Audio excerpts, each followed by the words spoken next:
All right, 10th grade, I'm here with another one of our Penn Hills graduates, the famous Keyshawn Corlew.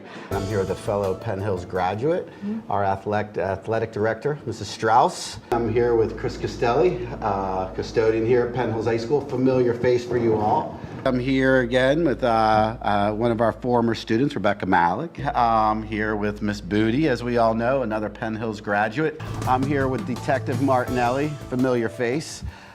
He is a past Penn Hills graduate. I kind of had an idea. I wanted to do something in athletics. Okay. I actually was a student assistant in the athletic office for Neil Gordon, who was the athletic director. Okay. So I got a sense of what it looked like at the high school level. My senior year was a time where I really just didn't know completely like what I wanted to do. I knew that I wanted to go to college because I had been bouncing back and forth between several different career options throughout my time in high school, and all of them kind of required a bachelor's degree. And so I decided to tour a lot of different colleges, starting honestly in about 10th grade. When I was in high school, into my senior year, towards the end of my junior, into my senior, I knew that I was heading to college and studying some area of business. That was the only thing I knew. Wasn't quite sure what I wanted to do. I end up doing drafting. I got into drafting later, CAD classes, stuff like that, and took them at Boyce, but really wasn't quite sure about it. I always knew I wanted to be a teacher, so to do that here, you have to go to college. So I actually really wanted to go to Pitt, and then I was accepted to Pitt, but Duquesne at the very last minute in like April, right before I graduated, sent me a scholarship that I couldn't pass up. Oh, wow. I mean, so duly noted, take note of that. I mean, when you're looking at a couple years that, I know you didn't get to go to your number one school, but money is a big deal whenever applying to college. For sure, and it was worth it too. Like, I loved my time at Duquesne. So I felt like a big school was right for me.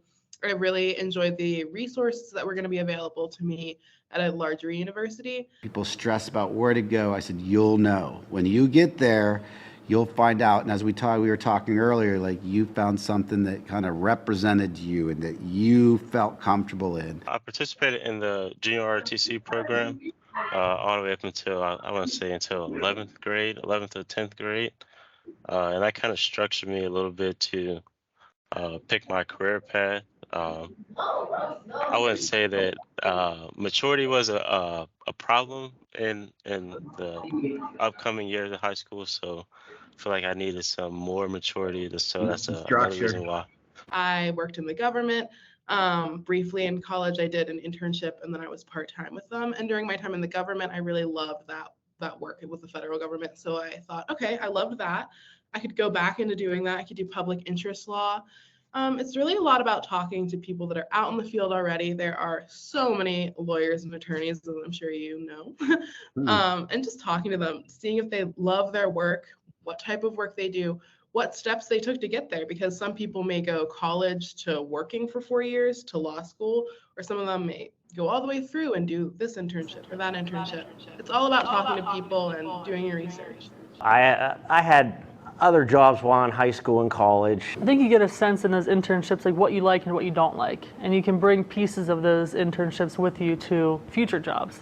So there's things I learned in minor league baseball with running events that I could apply to this athletic director job. I worked in Division I athletics. I coached volleyball at the Naval Academy. I coached volleyball at the Division III level at Juniata.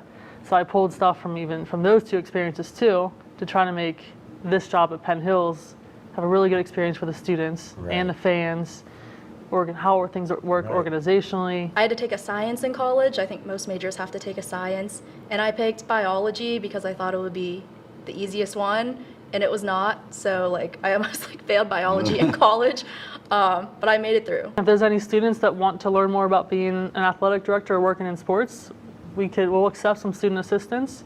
You can learn how to work in the office. Maybe we can help at some events, come to some games. So if anyone's interested, You hear that? let us know. And it's a good paying job. You can make a career out of it for sure. Thank you. We're so glad you're with us. I am too.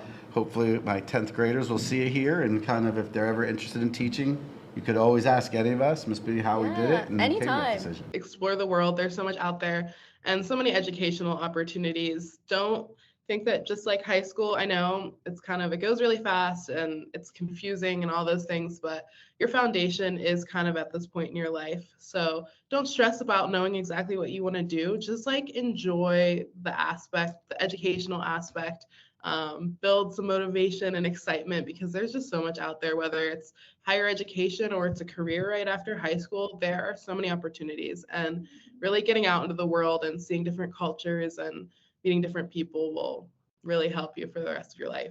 Listen to the teachers. As much as we think like the teachers are against us or whatever the case may be, honestly, they're not. The teachers have been through everything that you're going to go through in the next 4 to 8 years. So I would just take as much knowledge as you can from them, and also realize that it's up to you. Like whatever you make your life out of, whatever trials you came up with, you can't use that as a crutch for the next 4 to 8 years. You have to put that aside and make it better for yourself, make a better situation for you and your family. Because if you keep making excuses the whole time, then you're staying in the same situation, and that's going to keep on passing down to your brothers and your sisters and stuff like that. So.